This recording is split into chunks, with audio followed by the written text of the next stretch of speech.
Hello everyone, welcome to my channel study time. So आज हमें start करना है 3.1 exercise that is of chapter number 3।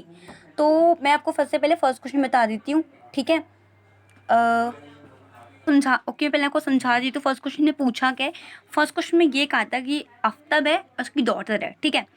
तो ये बोला था कि अगर आफ्ताब की एज 7 साल पहले 7 टाइम्स थी उसकी डॉटर की एज की, एक स्टेटमेंट ये दी थी, और 3 साल बाद आफ्ताब की एज 3 टाइम्स हो जाएगी जब उसके डॉटर की एज 3 साल बाद हो जाएगी उसके। तो पहले हम लेट कर लेते हैं कि आफ्ताब की एज भाई कितनी है। Present age of Aftab be x and present age of its daughter be y. So अब 7 साल पहले आफ्ताब की एज कितनी होगी, डेट इज x-7, ठीक है। उसकी डॉटर की एज कितनी होगी, डेट इज y-7 ईयर्स।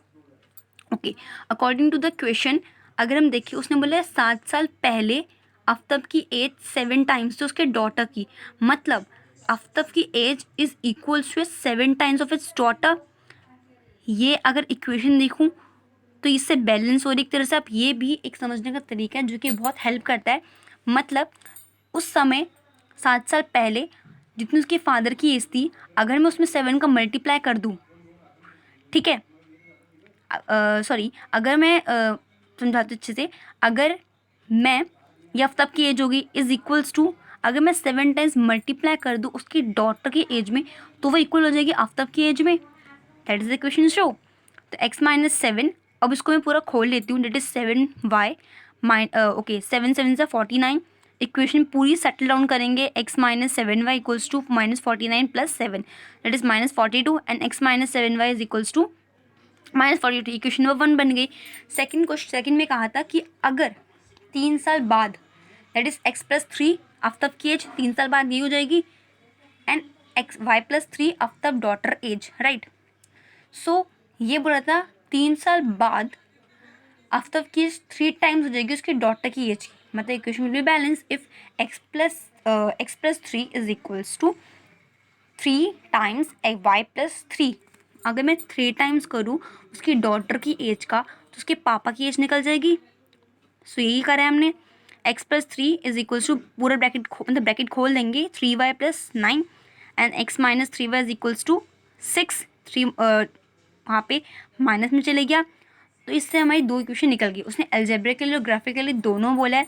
ये मैंने अलजेब्रिकली आपको शो कर दिया कि हाँ देखो इक्वेशन ऐसे बनेगी।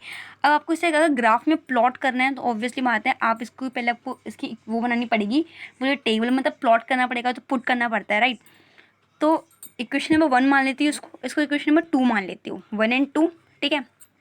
तो अब मैं x-7 equals to -42 first equation में लेके चलती हूँ और वही ग्राफ में प्लॉट करते हैं तो उनकी x और y की वैल्यूज़ निकालती हूँ। अगर मैंने पुट करा x मेरा 0 है तो x 0 आ गया, तो मतलब y क्या हुआ मेरा, that is 6। If I put y equals to 0 then x will be -42 and if I put x equals to 7, अगर मैं यहाँ पे 7 पुट कर दूँ तो ये वहाँ जाके क्या हो जाएगा, माइनस में, राइट। सो माइनस में होने के बाद -49 आ जाएगा यहाँ पे, अगर उधर जाएगा तो, राइट। तो वहाँ पे जाके -49 हो जाएगा। उसके बाद उसको मैं 7 से डिवाइड करूँगी, -7 से, तो मेरा कितना आएगा, एक मिनट, 7 7 49, तो 7 आएगा। चेक भी कर सकते हैं आप। 7 को यहाँ पे पुट करो, that is -7 × 7 it is -49 and here is also 7, तो 7 - 49 इज -42। तो इसको मैंने इसकी एक टेबल बना ली ताकि मुझे वो ईजी पड़ जाए, ठीक है। अब हम नेक्स्ट इक्वेशन देखते हैं, that is my x-3y is equal to 6। If I put y equals to 0 तो x will be 6। If I put x equals to 0 then y will be -2, उधर डिवाइड में जाएगा। If I put y equals to 1 then x will be 9, ठीक है। इसको भी मैंने एक टेबल में शो कर दिया। अब इन टेबल को हम प्लॉट करेंगे ग्राफ में, ठीक है।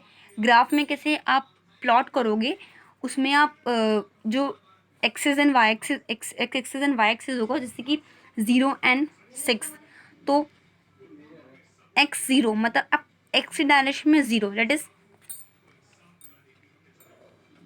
इस तरह का ग्राफ होगा।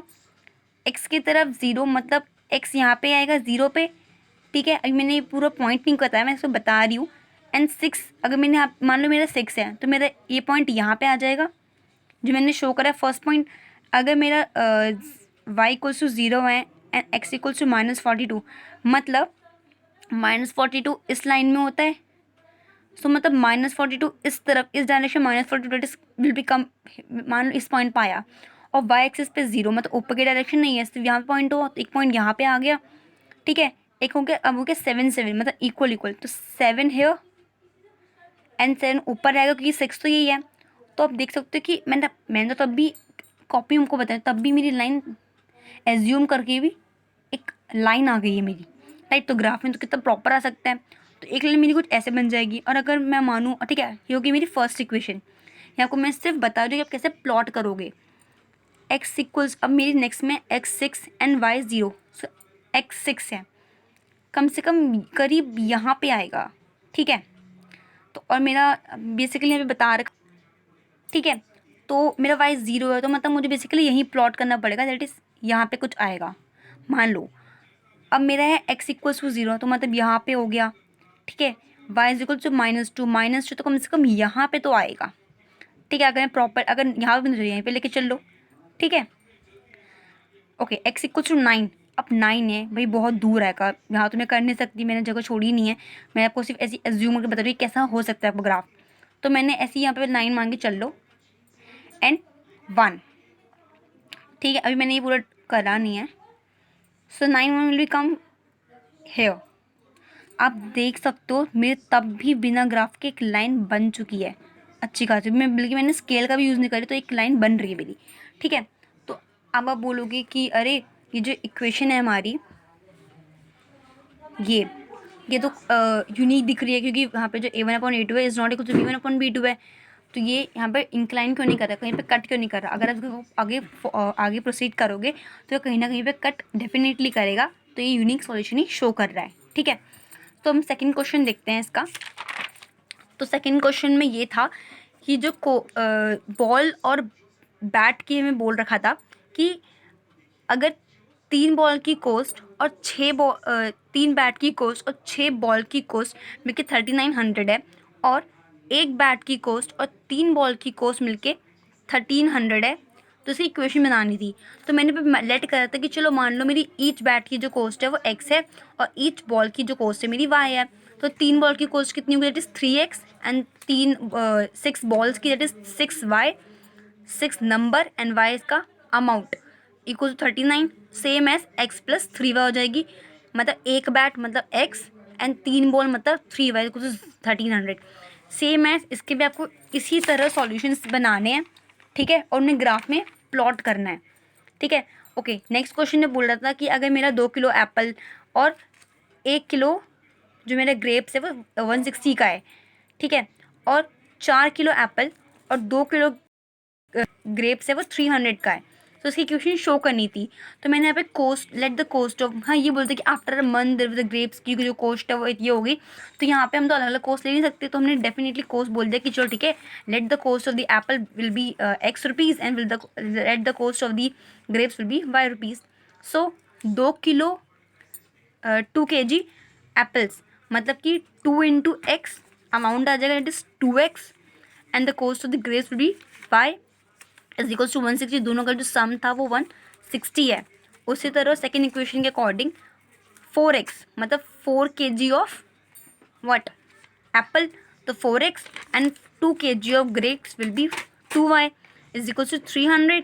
Equation number 1 and equation number 2 same as equation number 1, जैसे मैंने आपको सेम एज क्वेश्चन नंबर 1 जैसे मैंने आपको दिखाया, आपको इसे ग्राफ में प्लॉट करना है, विच इज़ वेरी ईजी। अगर आपको तभी थोड़ा कन्फ्यूजन है, आप कमेंट करके मुझे बता सकते हैं, मैं उसको ग्राफ में प्लॉट करके आपको दिखा दूंगी, ठीक है। Thank you for watching my video.